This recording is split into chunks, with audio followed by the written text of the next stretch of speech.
हाय,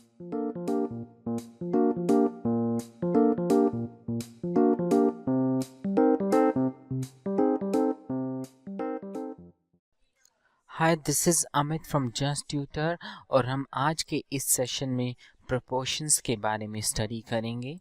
जैसा कि आपको फर्स्ट डायग्राम्स में दिख रहा है कि अगर हम कंपेयर कर रहे हैं इस डॉग के लेंथ की मुंह को और उस डॉग के टोटल लेंथ को और द सेकंड डॉग के इस मुंह के इस फेस को और उसकी टोटल लेंथ को, तो हम देख रहे हैं कि we are getting 10/20 equals to 15/30। So जैसा कि आपको यहाँ से इस डायग्राम से दिख रहा है कि we are talking about somehow related to the equivalent fraction. So let's discuss something more about the proportion. चलिए जानते हैं कि हम इस वीडियो में हम प्रोपोर्शंस के बारे में डिस्कस करते हैं। आगे बढ़ने से पहले let's try some warm up questions and you can pause the video and try work out with these questions. Let's try the question 1. 15 times 8 would equals to 120 and 9 times 4 is 36. So now you can see that these are just a quick revision of your previous multiplication facts. अगर आपके सभी questions के answer सही हैं, that's really nice. And now let's move on to the next one. Proportions. So चलिए proportions के बारे में स्टडी करते हैं और डिस्कस करते हैं with an example. If the two ratios are equal, then we say they are in the proportions, and it is represented with the symbol double colons, right? जब हम दो ratios को कहते हैं कि वो equal हैं, इसका मतलब कि वो proportions में है। Let's take an example.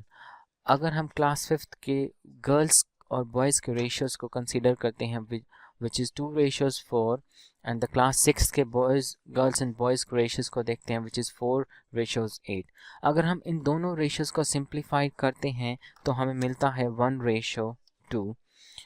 और with the first definition of proportions, अगर दो रेशियोज़ सेम हैं तो हम कह सकते हैं कि वो प्रोपोर्शंस में है। इसका मतलब the ratio of the girls to the boy of the class 5th is equals to the ratio of the class 6th girls to the boy, means they are in the proportions. Let's move ahead. So चलिए देखते हैं कि हम proportions को कैसे लिख सकते हैं।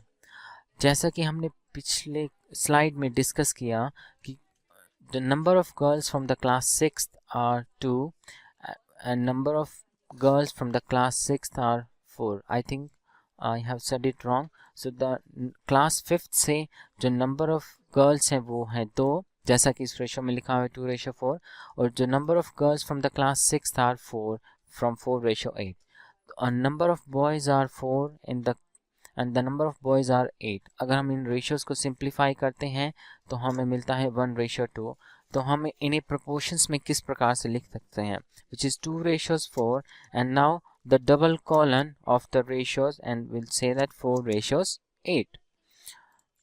So जो बीच वाला सिंबल है ये दर्शाता है कि how we will write the proportion. I'll just change the color so that we can understand it. Right, so the blue color से लिखा हुआ is the symbol of the proportions. Let's try a questions. Discuss करते हैं कि अगर extreme and the middle terms of the proportion. Let's say we have the four numbers A, B, C and D, and we say that the first two is equals to the last two, and it can be written as A:B equals to C:D. In a statement of proportion, four quantities involved when taken are in order respective term. First and fourth terms are extreme term. जो first term है first ratio की और जो last terms हैं second ratio की, they are the extreme terms, और जो terms B and C हैं they are the middle terms of the proportions. So यहाँ पर एक लॉ है which says that the product of extreme terms is equals to the product of the middle term, means first and last terms of the ratios is multiply equals to the product of the inner terms of the ratios. चलिए questions try करते हैं, जानते हैं कि हमने इसके बारे में क्या स्टडी किया. Question 1 is 20 if 20x, x and 180 are in the proportion, then what will be the value of x? जैसा कि हमने पिछली स्लाइड में स्टडी किया, एक product of the extreme terms would equals to the product of the inner term.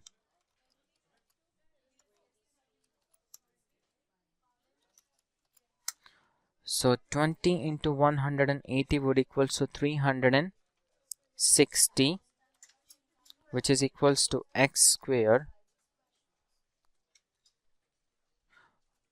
अगर हम देखेंगे तो हमें मिलता है 3600, which is equals to x square.